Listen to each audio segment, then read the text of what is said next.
అక్కడ నిత్యం మంచినీటికి కటకటలే. వర్షాకాలంలో కూడా తాగునీటి కోసం ఇబ్బంది పడాల్సిన దుస్థితి. మంచినీళ్లే లేని 4 గ్రామాలకు ఓ బోరు అండగా నిలిచింది. నిత్యం వేలాది మంది దాహార్తి తీరుస్తూ అమృత ధారలు కురిపిస్తోంది. కృష్ణా జిల్లాలోని దివిసీమ గ్రామాలు ఇవి.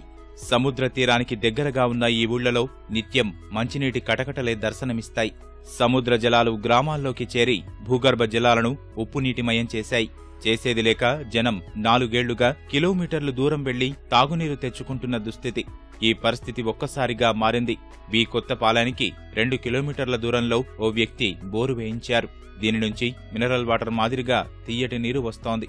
వర్షాకాలంలోనే కాక వేసవిలోనూ ఇది ప్రజల దాహార్తి తీరుస్తోంది.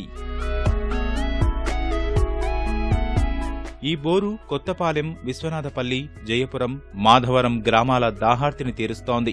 సైకిళ్లు, ద్విచక్ర వాహనాలపై వచ్చి ప్రజలు ఈ నీటిని తీసుకెళ్తున్నారు.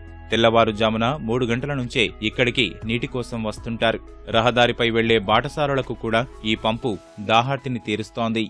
రోజు 2 కిలోమీటర్లు వచ్చి వాటర్ కొట్టుకెళ్లాల్సి వచ్చింది. మా ఊళ్ళో వాటర్ బాగు, ఎప్పుడు సంవత్సరం బాగుతో ఈ వాటర్ ఉంటాయి. మా గ్రామంలో వాటర్ లేదండి. జయపురం దగ్గర రావాలంటే ఎట్లయినా 2 కిలోమీటర్లు రావాలండి. సాయంత్రం 4 నుంచి 9 వరకు వాటర్ కొడతారండి. మళ్ళీ మార్నింగ్ 6 నుంచి 10 వరకు బాగా రద్దీగా ఉంటుందండి. మాసవరం, విశ్వనాథపల్లి, పిట్టలంక, ఇటు జయపురం ఈ 4-5 ఊర్లు వచ్చి ఇక్కడ కొట్టుకెళ్తారు సార్.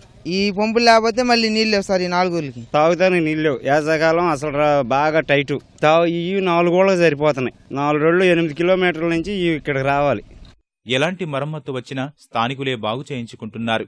దీనికి దగ్గరలో మరో బోరు పంపు వేయిస్తే ఒత్తిడి తగ్గుతుందంటున్నారు.